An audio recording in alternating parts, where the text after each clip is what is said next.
Hello students, in this video for preparation for MHT CET Physics, I am going to discuss about the topic current electricity. मी मगाशी म्हटल्याप्रमाणे आपण आता current इलेक्ट्रिसिटीचे basic concepts discuss करणार आहोत शॉर्टमध्ये आणि नंतर प्रिव्हियस इयर काही मल्टिपल चॉईस क्वेश्चन्स आपण डिस्कस करणार आहोत. So here you will be able to see the concepts over here. पहिला कन्सेप्ट आहे R is equal to rho L by A, where rho is a specific resistance, L is the length of the wire, A is the area of cross section. Second, Kirchhoff's law. At any junction, summation I is equal to 0. This is known as Kirchhoff's current law. And second law is for closed loop. Summation IR plus summation E is equal to 0. This is known as Kirchhoff's voltage law. Third network is Wheatstone bridge. At null deflection or balance condition, P divided by Q is equal to S by R. You can see the circuit over here. This is circuit which I have taken it from the textbook itself. So it appears like this. The position of these resistances you have to remember. Then only you will be able to apply it. The next part, based on Wheatstone bridge, there is a meter bridge, unknown resistance. So meter bridge is a modification of Wheatstone network. So it is used for measurement of unknown resistance as well as for resistance of galvanometer. You might have done it in the practical. The unknown resistance is also known as null deflection method.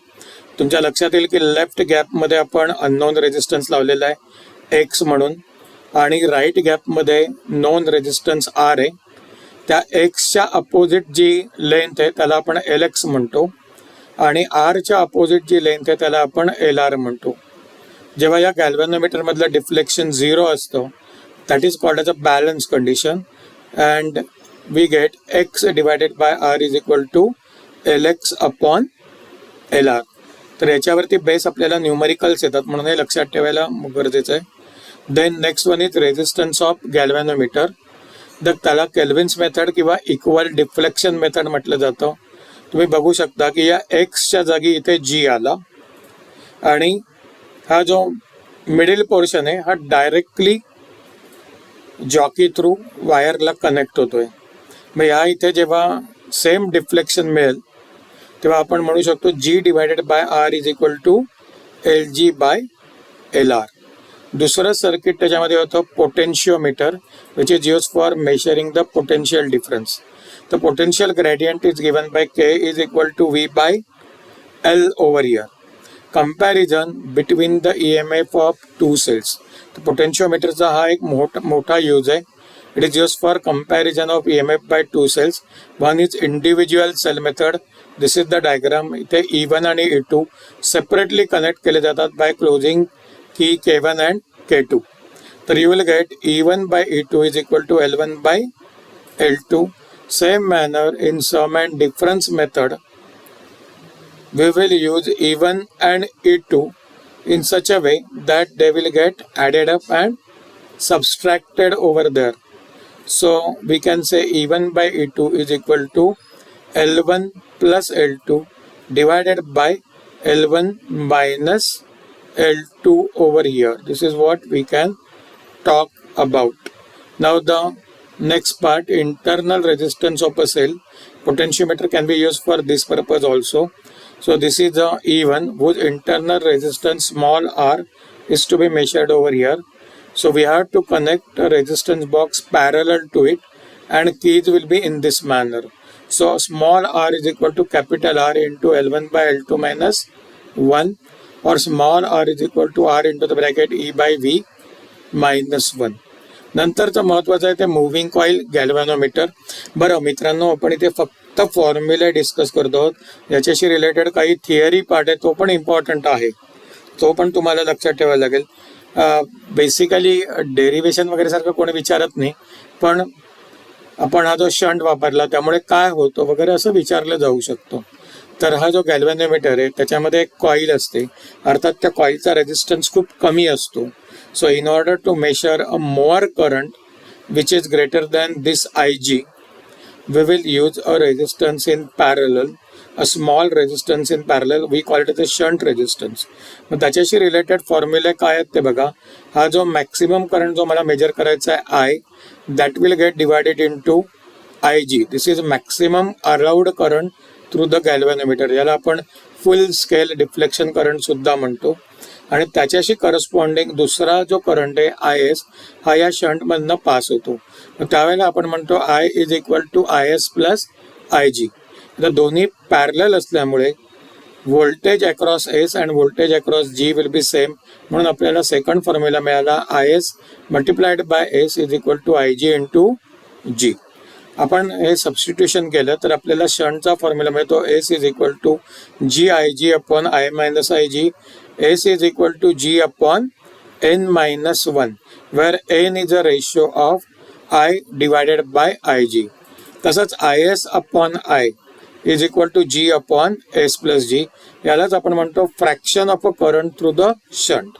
आणि IG upon I is equal to S upon S plus G. This is a fraction of a current through the galvanometer.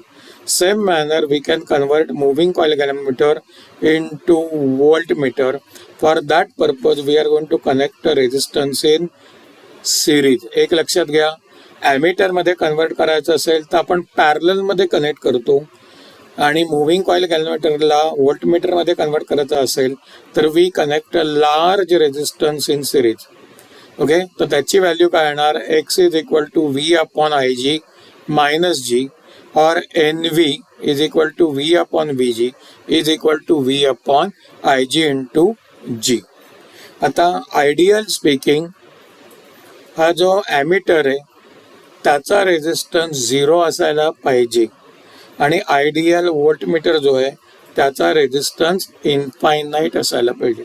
आता आपण काही previous year multiple choice questions बघूया. मित्रांनो, हे questions आधीच्या CET मध्ये म्हणजे 2020, 2021, 22 असे आलेले आहेत. हे रिपीट होतात असं कधीच होत नाही. Similar type of questions will be asked to you, कारण व्हॅल्यू बदलली की क्वेश्चन बदलतो.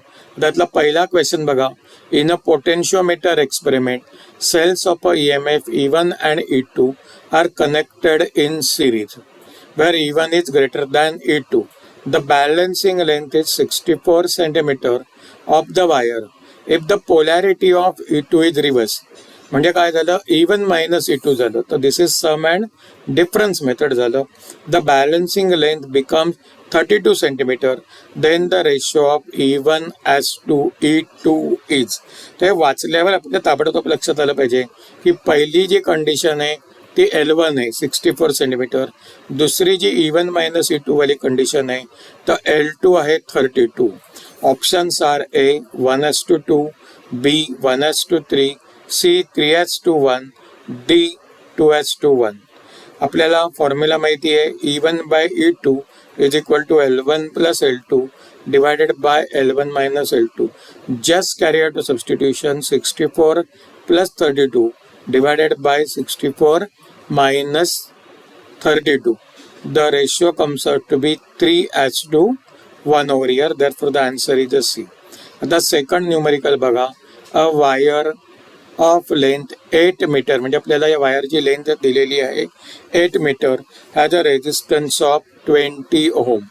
म्हणजे पोटेन्शियोमीटर वायर लेंथ 8 मीटर, त्याचा रेजिस्टन्स 20 ओम आहे. It is connected in series with a battery of EMF 6 volt and external resistance 10 ओम. तर हा जो वायरचा रेजिस्टन्स आहे 20, त्याला आपण स्मॉल R म्हणूया. जो एक्सटर्नल रेजिस्टन्स आहे त्याला आपण कॅपिटल R म्हणूया. We have to calculate potential gradient along the wire in volt per metre is. Options are A 0.5, B 1.5, C 0.75 आणि D 0.2. The answer is A 0.5. आता हे कसं आलं बघा.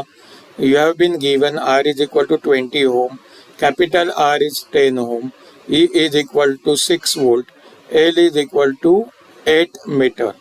आता पोटेन्शियोमीटरच्या अक्रॉस जे पोटेन्शियल आहे ते VAB आपण त्याला म्हणतो.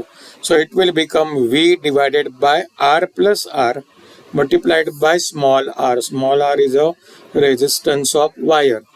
So this will become 6 into 20 divided by 10 plus 20 म्हणजे 30. आता हे कॅन्सलेशन झालं की आलं 4 वोल्ट.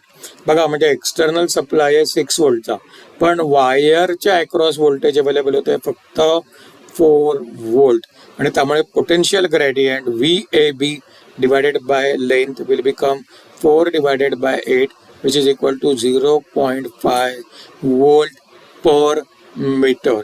आता थर्ड क्वेश्चन बघा, using Kirchhoff's law find the current flowing through the given circuit. Options are A 3 ampere, B 10 ampere, C 7.5 ampere, D 5 ampere.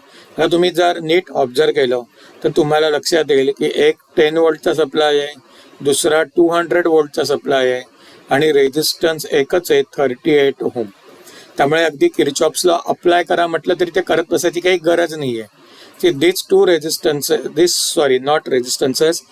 two supply are opposite to each other. कारण 10 वोल्टचा current अशा प्रकारे flow होईल left to the right, whereas 200 वोल्टचा उलटा जाईल. त्यामुळे total voltage across the circuit will be 200 minus 10, that is 190, आणि voltage divided by resistance will be the current, जे आपण अगदी 10th पासून शिकत आलोय ओहम्स लॉ, तेच वापरायचं आहे.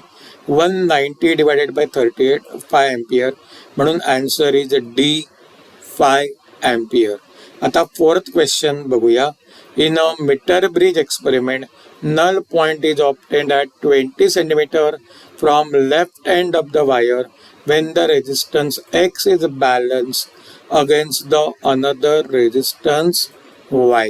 आणि त्यांनी स्पेसिफिकली मेन्शन केलंय X is less than Y. To balance a resistance 4x, म्हणजे या रेजिस्टन्सचा 4 टाइम घेतला against the Y, the new position of the null point from the same end will be. Options are A 80 centimetre, B 60 centimetre, C 40 centimetre, D 50 centimetre. The answer is D 50 centimetre. कसं आलं ते बघा, very interesting question this is. Given when X is in a left gap and Y is in a right gap, Lx will be equal to 20 centimetre. कारण Xच्या opposite जी length आहे त्याला आपण Lx म्हणतो, तो 20 आहे. मग आता उरलेला किती राहिला Ly, that is 100 minus Lx is equal to 100 minus 20, that is 80 centimetre.